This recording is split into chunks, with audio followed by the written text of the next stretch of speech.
The first time I learned my husband took loans in my name, I was standing in my own kitchen, barefoot, holding a coupon for cereal, like the most normal person on earth. My son was arguing with his sister over the last clean spoon. The morning news droned in the background. The coffee maker clicked off, and I remember thinking, for half a second, that life was finally settling down.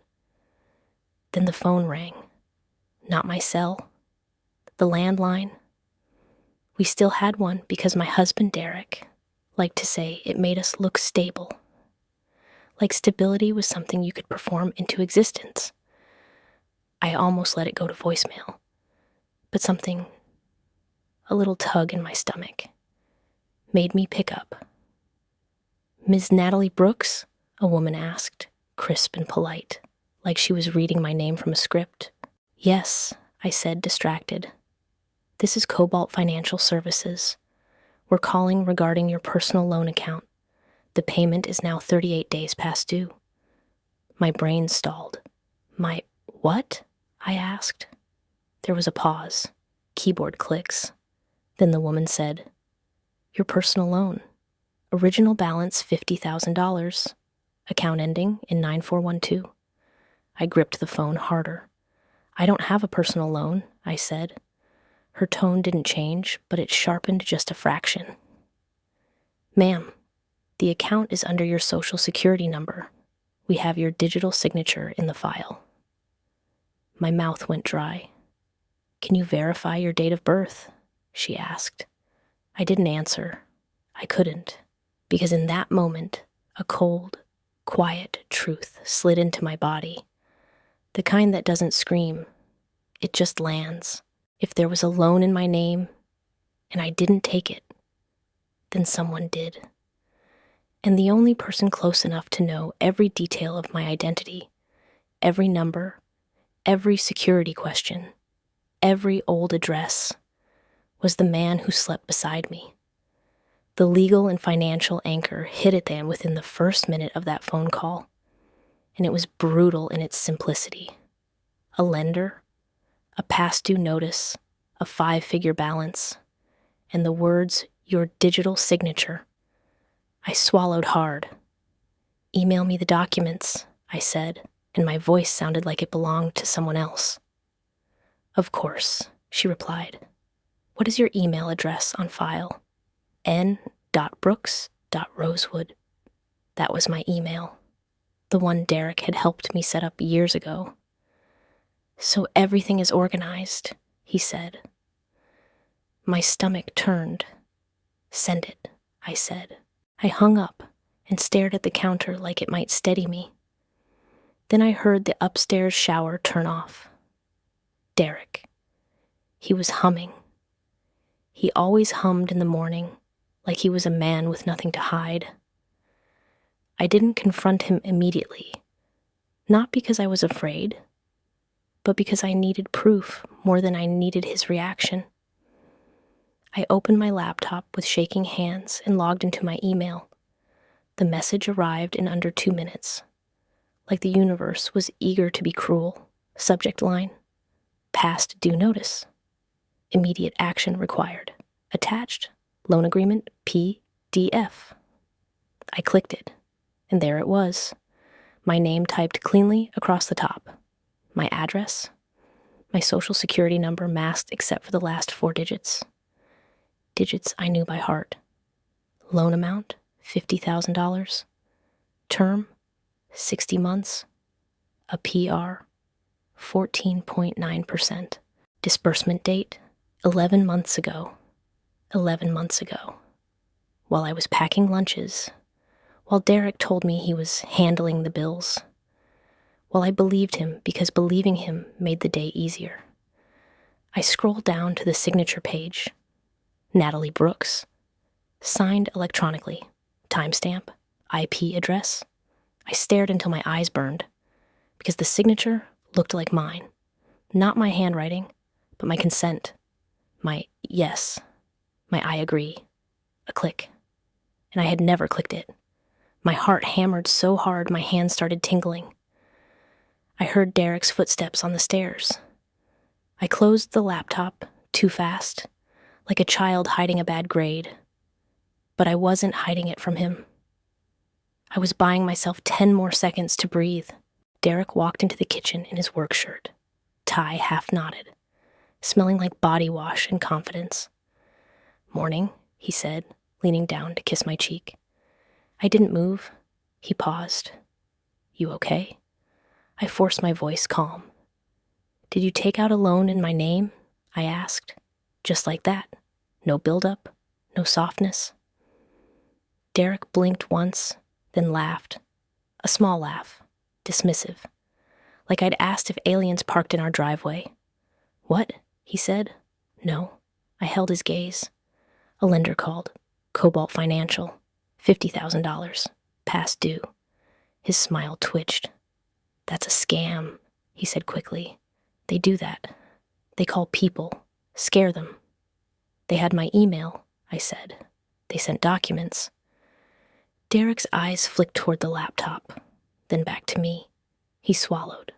"Let me see," he said, reaching for it. I pulled it closer to myself. "Answer me," I said. His jaw tightened. "Nat, don't start." "Start what?" I asked, and my voice rose just a little. "Start noticing?" Derek exhaled like I was exhausting him. "I didn't take out a loan in your name," he repeated, slower, like speaking to a child. I opened the laptop and turned the screen toward him.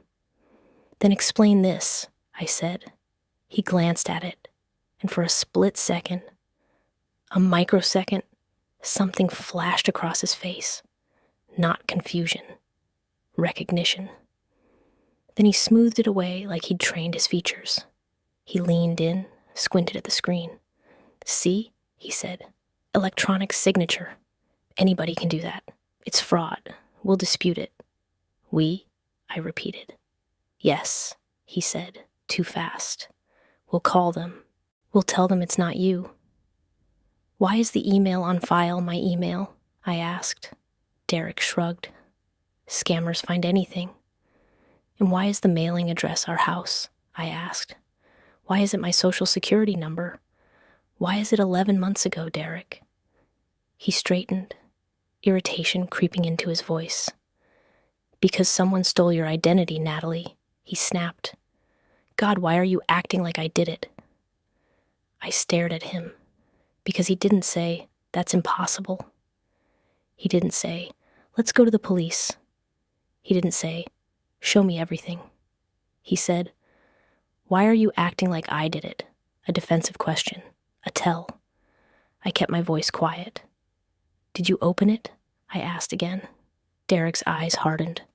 "No," he said, "and I don't have time for this. I'm already late."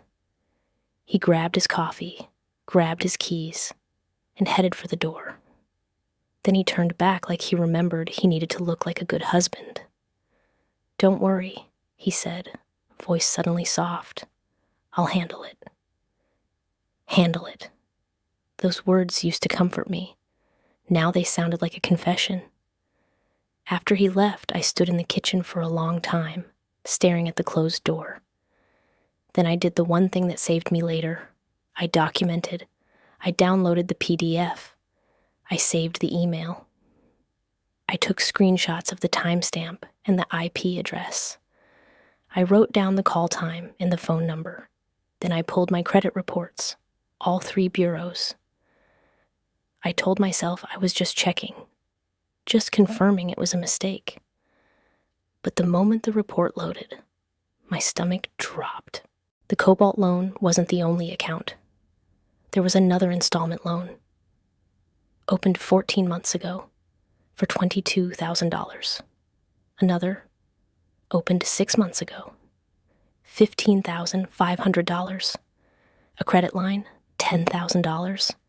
Total new debt, in my name, across the past year, was just over $97,000. Almost 6 figures. My hands went numb. And then I saw something that made my breathing stop entirely. One of the loans listed a secondary address. A P.O. box, not ours. A box number in a strip mall 10 minutes away, right next to the dry cleaner Derek used. My vision blurred. I could handle a scammer in another state. I could handle a random identity theft attempt. But a P.O. box near our home, a box Derek could access on the way to work, meant this wasn't some faceless criminal. This was personal. This was inside my life. I drove to the strip mall that afternoon. I didn't even know what I was going to do. I just needed to see it. The box. The physical place my husband may have been storing the pieces of my stolen identity. I parked across the street like a teenager spying on a crush. The mail center was quiet. People came and went with packages. I sat there gripping the steering wheel, heart pounding, telling myself I was being dramatic. Then Derek's car pulled in, right on time, like he had an appointment. I watched him step out, walk inside casually, and come out holding a small stack of envelopes. He didn't look around. He didn't hesitate. He tucked them into his briefcase like it was routine. And in that moment, something in me went very still, because now I didn't just suspect. I knew. That night, Derek came home with the same calm energy he always wore, like he could smooth anything over if he acted normal enough. He kissed our kids, asked about school, poured himself a drink. I waited until the kids were asleep. Then I sat at the kitchen table with the laptop open and the credit reports printed. Derek walked in, saw the stack, and his shoulders tightened. "What's this?" he asked. "Our life," I said. He tried to laugh. "Nat, no," I cut in, quiet. "I went to the mail center today." Derek's smile froze. I watched the moment he realized which line I had crossed. "What mail center?" he asked, voice too even. "The one with the P.O. boxes," I said. "The one you stopped at after work." His jaw clenched. "Why were you following me? Why are you borrowing money in my name?" I asked. He slammed his palm on the counter. "I'm not," he snapped. I slid the Cobalt loan agreement across the table, then the other loan summary, then the page showing the P.O. box. Derek stared at them, and for a second the performance slipped. He looked tired, not guilty tired, cornered tired. Then he took a breath and did exactly what I should have expected.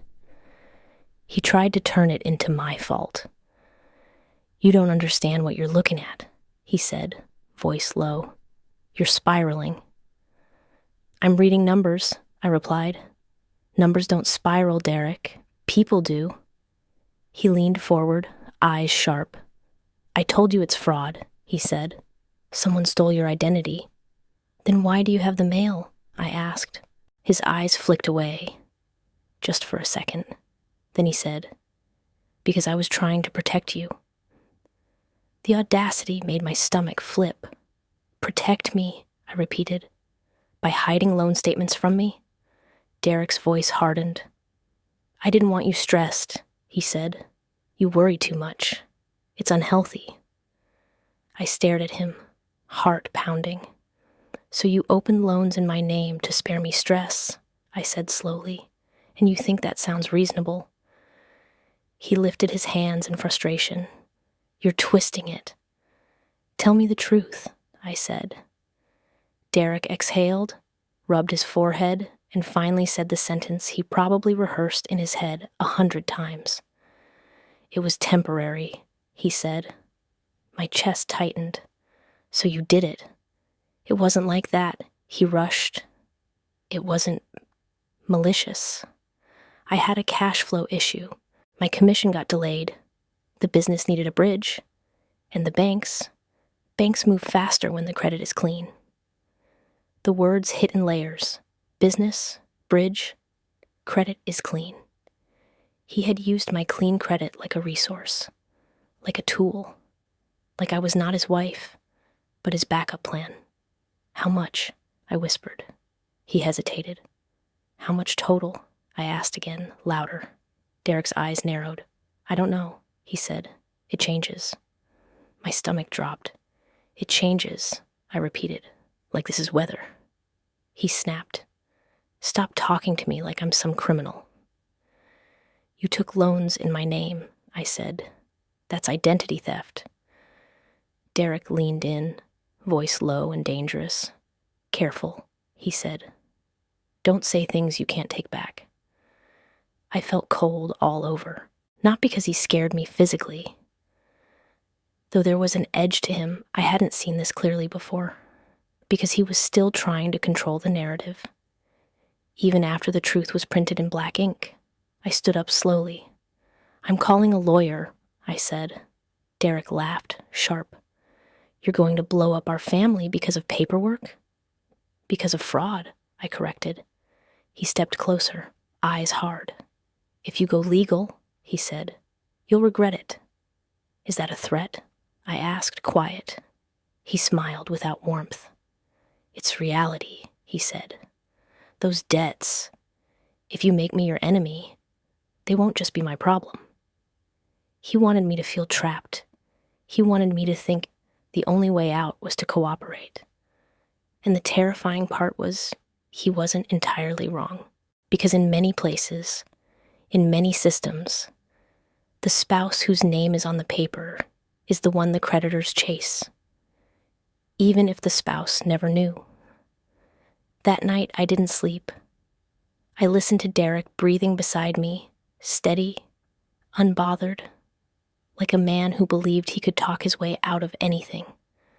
And I realized I needed to move faster than my emotions. So at 6:30 a.m., after Derek left, I called an attorney. Her name was Camille Hart. She didn't smile when I told her the story. She didn't gasp. She said, "Send me the documents." I emailed everything. Camille called me back an hour later. "This is serious," she said. "And I'm going to say this plainly. If you wait, you could end up legally responsible for debts he created." My throat tightened. How do I stop it? Camille's voice was steady, practical. "First, freeze your credit," she said. "All 3 bureaus, today. Second, file a police report for identity theft and forgery. Not because you want to punish him, but because you need an official record that you did not consent. Third, notify the lenders in writing that you dispute the debts. Demand their application records, IP logs, call recordings, signature data. Fourth, we file for emergency orders in family court to prevent him from taking additional debt in your name and to require full financial disclosure. Family court. Those words tasted like the end of something. But I also felt something else. Relief. Because for the first time, there was a path that wasn't Derek's. I froze my credit that afternoon. Then I went to the police station. Sitting there, filling out the report, I felt like my life was being translated into a language I didn't want to speak. The officer asked, "Are you sure you didn't authorize it?"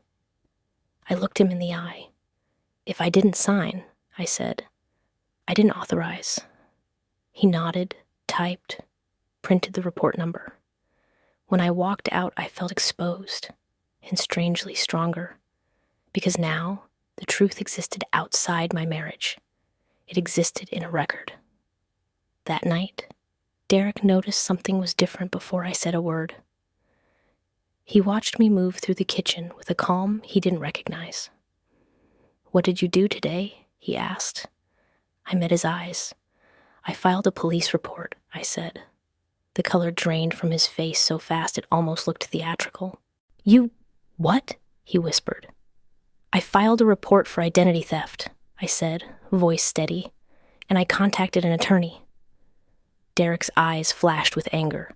"How dare you?" he hissed. I tilted my head. "How dare I?" I repeated. "You took out loans in my name." He stepped closer, voice low. "You just set fire to everything," he said. "Do you understand that?" "Yes," I said. "I set fire to your lies." For a second, I thought he might yell. Instead, he did something colder. He smiled, and that smile told me he had more moves. The next escalation came 3 days later. Our joint checking account was frozen. I went to buy groceries and my card declined. I checked the app and saw a red alert, account restricted. I called the bank, heart hammering. The representative said, "There's a legal hold due to a creditor levy." A levy. My throat closed. What creditor? She read a name I didn't recognize, connected to one of the loans. Derek had defaulted. And because our account held both our names, the creditor had reached in and grabbed. I drove home shaking, and Derek was sitting at the table like he'd been waiting. He didn't look surprised. He looked satisfied. "See?" he said softly. "This is what happens when you go nuclear." My chest tightened with fury. "You did this," I said. He shrugged. "I told you," he said. "The system doesn't care who's right. It cares who owes." The cruelty of that sentence made my hands tremble. He had weaponized the consequences, the very consequences he created, to punish me for not staying quiet. That night, I opened a new account in my name only. I rerouted my paycheck. I moved the small emergency cash we had. I changed every password I could think of. Derek noticed within a week. He called me from work, voice sharp. "Why is the account empty?" "It's not empty," I said. "It's not yours." His breathing turned heavy. "You think you can starve me?" he snapped. "I think you can finance yourself," I replied. His voice dropped. "You're making me your enemy, Natalie." I said, "You became my enemy when you stole my name." He hung up.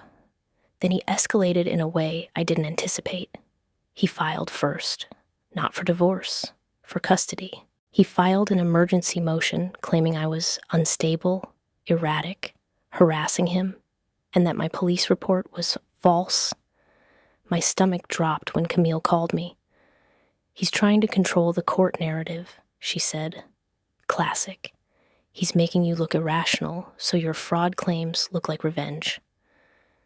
The words hit like ice, because Derek didn't just steal money. He stole stories. He wanted the judge to see him as the calm, responsible father, and me as the emotional wife who overreacted. Camille asked me one question. "Do you have proof he accessed that P.O. box?" I swallowed. "I saw him," I said, with my eyes. "Then we get more," she replied. "We subpoena the mailbox center logs and the surveillance footage." Camille filed for emergency protective financial orders. She requested that Derek be barred from opening any new accounts in my name, barred from using my personal information, and required to disclose all debts and assets under oath. We also filed a response to his custody motion with my police report, the credit report, and the loan documents attached. When Derek was served with Camille's filings, he showed up at the house furious. He didn't shout in front of the kids. He waited until bedtime. Then he cornered me in the kitchen, voice low, eyes burning. "You're trying to ruin me," he said. I kept my voice even. "I'm trying to survive you," I said. He stepped closer. "If you keep this up," he said, "I will make sure you regret it." I met his gaze. "You already did," I said. He laughed once, bitter. "You think the police care?" He hissed. "You think a report is a magic shield? Natalie, your name is on those loans." My throat tightened, but I didn't flinch. "Then we'll let the evidence speak," I said. Derek's eyes narrowed. "Evidence?" he repeated, mocking. Then he said something that made my blood run cold. "Be careful," he murmured. "Because if I go down, you're going down with me." That sentence sat in my body like poison.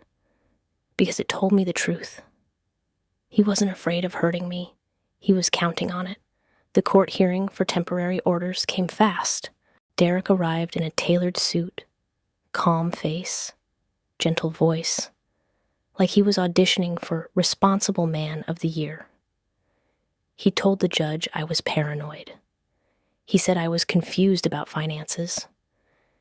He said the loans were for family expenses and that I had agreed, but was now rewriting history.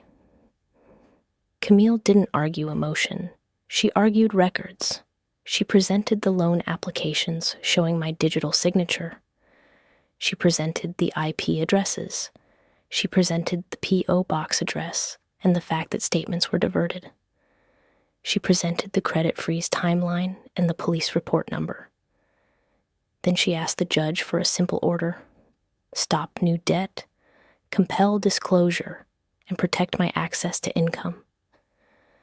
The judge leaned forward. "Mr. Brooks," she asked Derek, "did Ms. Brooks sign these documents in your presence?" Derek smiled slightly. "Yes," he said. "We discussed them." Camille's voice stayed calm. "Your Honor," she said, "we'll be requesting forensic analysis and discovery. But I'd also like to note, if she truly consented, why were statements sent to a P.O. box? Why not to the marital home?" Derek's smile tightened. The judge granted temporary financial restraining orders and ordered Derek to produce all credit accounts, loan documents, and addresses within 14 days. 14 days. Derek walked out of court and whispered as he passed me, "You have no idea what you just started." He was right, because discovery is where hidden worlds start collapsing. Within a week, Camille subpoenaed the mailbox center. We received logs showing the P.O. box was opened under Derek's name, and that he was the only authorized signer. We received security footage stills. Derek, walking in with envelopes. Derek, leaving with stacks. Derek, calm. My stomach turned as I looked at the images. It wasn't just proof. It was betrayal made visible. Then Camille subpoenaed the lenders for application data. One lender produced an IP address tied to Derek's office building. Another produced a phone recording. A man's voice. Derek's voice. Answering identity questions about me. My mother's maiden name, my first car, my childhood street. He knew them because he had been living in my life. He had been studying me like a password. When I listened to the recording, my hands shook so badly I had to sit down. Camille said, "This is what we need," she said. "This is a pattern." But the twist, the real twist, the one that shifted the entire case from debt to trap, arrived when we pulled the county records. Camille ordered a title report on our house. I thought I knew our mortgage. I thought the house was the one thing we hadn't compromised. But the title report came back, and my world tilted. There was a second lien, a home equity loan, recorded 9 months ago. Principal, $85,000. Borrower, Natalie Brooks and Derek Brooks. My name. Again. I felt the air leave my lungs. "I didn't sign a home equity loan," I whispered. Camille's face was grim. "Then he didn't just take loans," she said. "He leveraged your house. House. The place my kids slept. The place I thought was safe." Camille flipped through the recorded document. There was a clause I'd never heard of. An occupancy waiver. A provision that said the borrower waived certain rights to contest possession in certain default scenarios. I stared at the words until they blurred. "He built this to corner you," Camille said quietly. "If you fought him, he could force pressure through the house. He could threaten foreclosure. He could say, 'Sign this settlement or lose everything.'" My throat tightened with rage, because I finally saw the shape of Derek's mind. he didn't just borrow money, he built leverage, and he used my identity as the foundation. At around that point, the 70% turn in the story. I stopped thinking this was about getting out of debt. This was about dismantling a scheme. We filed a separate civil action to set aside fraudulent encumbrances on the home. Camille filed a LS pendens, a notice of dispute, so no lender could claim ignorance. We sent the police report and the new evidence to the district attorney's office. And Derek, sensing the ground shifting, did what liars do when evidence starts breathing down their neck. He tried to run, not physically, financially. He filed for bankruptcy. Chapter 13, automatic stay. He thought it would freeze everything, stall the civil case, force me into a settlement. When Camille told me, my stomach dropped. Bankruptcy is a different arena, a different language. And Derek loved language. He loved systems. He loved loopholes. But Camille didn't panic. She said, "Good." And I blinked at her. "Good?" I whispered. "Yes," she said, "because bankruptcy court has trustees, and trustees hate hidden money, and fraud. Fraud doesn't wash clean." Camille filed an adversary proceeding in bankruptcy court, essentially a lawsuit inside the bankruptcy, alleging identity theft, forged instruments, and requesting that any debts tied to fraud be deemed non-dischargeable. She also filed for relief from stay, so the state court could decide title issues related to the home. The bankruptcy hearing was set quickly. Derek showed up with a new attorney, a man who spoke like he was wrapping Derek in legal plastic. Derek sat calm, hands folded, performing again. The bankruptcy judge, an older man with a flat voice, looked at the filings and said, "Mr. Brooks, are you aware there are allegations of forged loan documents and identity theft involving your spouse?" Derek smiled politely. "Your Honor, my wife is upset," he said. "This is a marital conflict, not fraud. We shared finances." Camille stood and played the phone recording. Derek's voice, answering my security questions. Derek's voice, pretending to be me. The room went quiet. Derek's smile faded. The judge leaned forward. "Mr. Brooks," he said, "that is not shared finances. That is impersonation." Derek's attorney started speaking fast. The judge lifted a hand. "No," he said. "I'm going to hear from the trustee." The trustee, a woman with sharp eyes, said, "There are undisclosed liabilities and questionable transfers," she said, "and the debtor's disclosures appear incomplete." Incomplete. That word was a knife, because it meant Derek's carefully constructed story was already cracking. The judge granted limited relief from stay for the home lien dispute and ordered Derek to produce additional documentation under trustee supervision. Derek walked out of that courtroom looking different, not defeated, but rattled. And when a man like Derek is rattled, he gets dangerous in quieter ways. He called me that night from a blocked number. His voice was soft, almost gentle.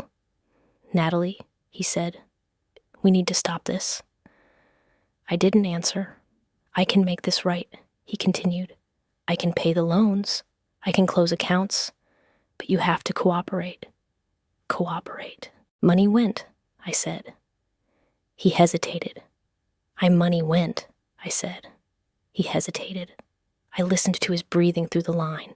Then he said, "It went to keep us afloat." I laughed once, bitter. "No," I said. "We weren't afloat. You were building something else." Derek's voice sharpened. "Don't do this," he warned. "Tell me," I repeated. "Where did the money go?" Silence. Then, a small slip. He said, "Ravenwood." I froze. "What?" He inhaled. "Nothing," he snapped. "Forget it." but he had already said it. Ravenwood. I knew that name. Ravenwood was a new development across town. Modern condos. Glossy marketing signs. The kind of place Derek always said was a smart investment. My hands went cold. I opened my laptop immediately and searched county property records for Ravenwood. It took 10 minutes to find it. A condo, purchased 10 months ago. Owner, Derek Brooks. Not jointly, just Derek. He had used loans in my name to buy himself an asset, a place, a safety net, while letting me hold the liability. My stomach churned. Camille filed a motion in bankruptcy court the next morning, informing the trustee of the undisclosed condo asset and asking for an emergency order, preventing Derek from transferring it. The trustee moved fast, because trustees love one thing more than order. They love catching liars. Derek was ordered to disclose the Ravenwood condo. The trustee requested purchase records. We subpoenaed the closing documents, and there it was. Down payment sources. Wires from accounts tied to the installment loans in my name. The money trail was clean and devastating. He didn't buy groceries with my identity. He bought an exit. He bought leverage. He bought himself safety by turning me into collateral. When Camille showed me the wire records, I felt something shift in my chest. Not just anger, resolve. Because now I knew what Derek was, and I knew what he wasn't. He wasn't unstoppable. He wasn't brilliant. He was a man who thought paperwork could erase morality. Now paperwork was coming for him. The district attorney's office finally called 2 weeks later. They wanted an interview. They wanted my signature samples. They wanted the mailbox footage. They wanted the loan recordings. They wanted the title report showing the home equity lien. We provided everything. And then the power reversal began. Not with fireworks, but with consequences that piled up like bricks. First, one lender froze. Collection after receiving the fraud packet and police report. Then another marked the account as disputed and paused reporting. Then the home equity lender, faced with evidence and the risk of liability, agreed to suspend foreclosure activity pending investigation. My credit score stopped bleeding. Then, slowly, it started to heal. Derek, meanwhile, started losing his masks. His employer received wage garnishment papers related to his own default on an account that wasn't even in my name. His bank accounts were flagged by the bankruptcy trustee. And then, on a Tuesday morning, Camille called me and said, they filed charges. Charges, forgery, identity theft, filing false instruments, fraud. My knees went weak. Not because I wanted Derek jailed, because I wanted the world to finally say, out loud, that what he did was real. Derek was arrested at his office. I didn't watch. I didn't gloat. I sat at my kitchen table, hands wrapped around a mug of cold coffee, listening to the quiet hum of the refrigerator. And I felt a strange calm settle over me, because the moment the system recognized his fraud, the moment it became more than a marital misunderstanding, Derek's power started draining away. He called me from jail that night. His voice sounded smaller. Natalie, he whispered, please. I closed my eyes. He said, you have to help me. Tell them you knew. Tell them you authorized it. Please. I'll fix everything. Fix. The word tasted like poison now. You want me to lie, I said quietly. He breathed hard. Just say it was shared finances, he pleaded. Please. I opened my eyes and stared at the wall. Then I said, you used my name like it was yours, I said. Now you want my voice too. He choked on a sob. Then his voice turned sharp, because that's what men like Derek do when they feel helpless. "You're doing this to punish me," he hissed. "No," I replied, calm. "I'm doing this to protect my kids." Silence. Then he whispered, "I could lose everything," I said. "You already took everything from me. I'm just taking it back." And I hung up. In family court, Camille moved quickly. She requested exclusive custody temporarily, citing Derek's fraud, instability, and risk. She requested exclusive use of the marital home. She requested that all fraudulent debts be assigned solely to Derek. Derek's attorney tried to argue I benefited from the loans. Camille brought the Ravenwood condo purchase records. She showed the court that the loan proceeds flowed into Derek's asset, not our household. The judge's eyes narrowed. "Mr. Brooks," she said, "did you purchase a condo while taking loans in your wife's name without her consent?" Derek didn't answer. He couldn't, because for the first time, his confidence had nowhere to land.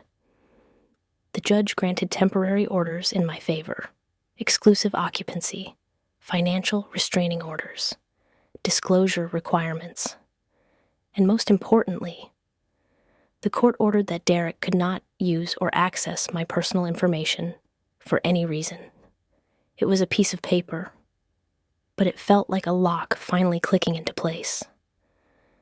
The civil case to remove the fraudulent home equity lien moved forward too. The lender, facing potential liability for failing to verify identity properly, negotiated. They agreed to release the lien if Derek's liability was established, and if the court recognized the forgery. With the criminal case underway, that recognition came quickly. The court entered an order setting aside the fraudulent encumbrance. The county recorder recorded it. Recorded, stamped, official. When Camille showed me the recorded order, I cried quietly in her office. Not because I was weak, but because I had been holding my breath for so long, I forgot what oxygen felt like. Meanwhile, the bankruptcy trustee, now fully aware of the condo asset, moved to seize it as part of Derek's estate. Derek had tried to hide it. That made it worse. The trustee filed an objection to Derek's discharge. They argued fraud, non-disclosure, bad faith. The bankruptcy judge agreed. Discharge denied. Derek's attempt to use bankruptcy as a shield collapsed. The condo, the thing he bought with my stolen identity, was no longer his safe exit. It became evidence. It became an asset controlled by a trustee. It became another brick in the wall closing around him. The final power reversal didn't happen in a dramatic courtroom speech. It happened in a driveway. A month after Derek's arrest, while the cases were moving, a tow truck pulled up to our house. My heart jumped, but it wasn't for me. It was for Derek's truck, the one he left parked in the street when he was arrested.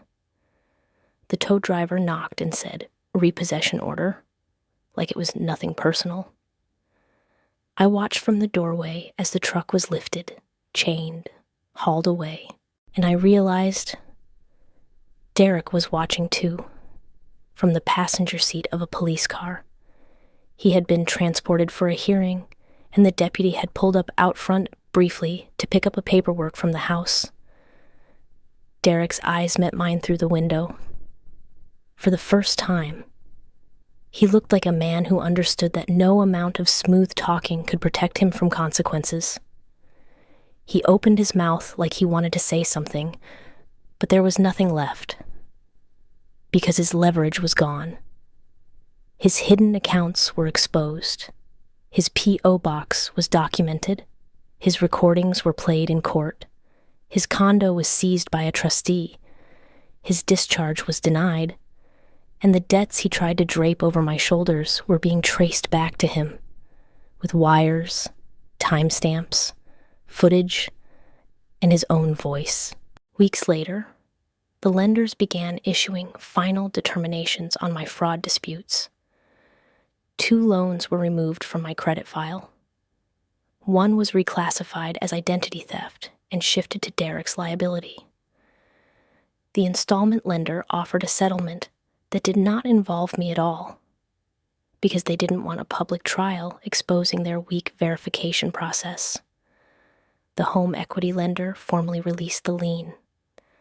And in the divorce, the judge issued final orders that assigned the remaining fraudulent debts to Derek alone, granted me the home, and ordered restitution. The judge looked at Derek and said, "Ms. Brooks is not your bank account," with a quiet disgust that made my throat tighten. When I walked out of court that day, the sun felt brighter than it had in months. Not because everything was easy now, because everything was clear. One night, not long after, my son asked me, "Mom, is Dad coming home?" I knelt in front of him, put my hands on his small shoulders, and said, "I don't know when," I said gently, "but I know this, you're safe." And I realized the real power reversal wasn't the liens being released, or the loans being removed, or Derek's discharge being denied. It was that I stopped living inside his fog. I stopped letting him define what was real and what was overreacting. I became the person who held the file, the person who saved the emails, the person who wrote down the dates, the person who didn't back down when he smiled and said, "I'll handle it." Because I learned something Derek never understood. The system, the courts, the lenders, the trustees, they don't care how calm you sound. They care about records. And once the record exists, once it's filed, once it's stamped, a liar can't talk his way back into control. He can only watch as the world stops rearranging itself for him and starts rearranging itself for you. The last time I saw Derek in person was at the courthouse hallway after a hearing. He looked smaller, not physically, but spiritually, like his confidence had finally been repossessed too. He stood there with his attorney, eyes darting, and when he saw me, he tried to speak. "Natalie," he said softly. I didn't let him finish. Not because I was cruel, because I didn't need closure from a man who stole my identity. I said, "You didn't take loans in my name because you had to," I said quietly. "You did it because you thought you could." His eyes filled with something like anger, or shame, or fear. And I realized something else. The day I discovered the first loan, the day the phone rang, and a stranger said, "Your account," like it belonged to me. That was the day my marriage ended in my mind. But the day Derek realized he couldn't use my name anymore. That was the day he lost the only power he ever really had. Not money, not charm, access. Access to my identity, access to my trust, access to my silence. And once that access was gone, everything he built on it collapsed. I went home to my kids. I cooked dinner. I paid bills from an account only I controlled. I taped a new drawing from my daughter to the fridge. Life didn't become perfect, but it became mine again.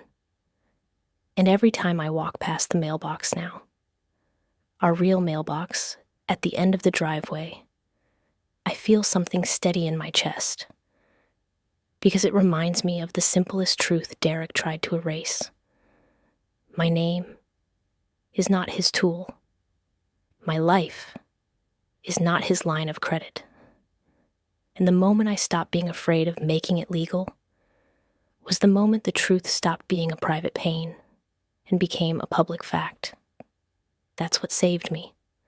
Not revenge, not luck, paperwork, records, and the quiet decision on a normal morning in my kitchen to prove what I knew before the system decided I owed for a lie I never signed.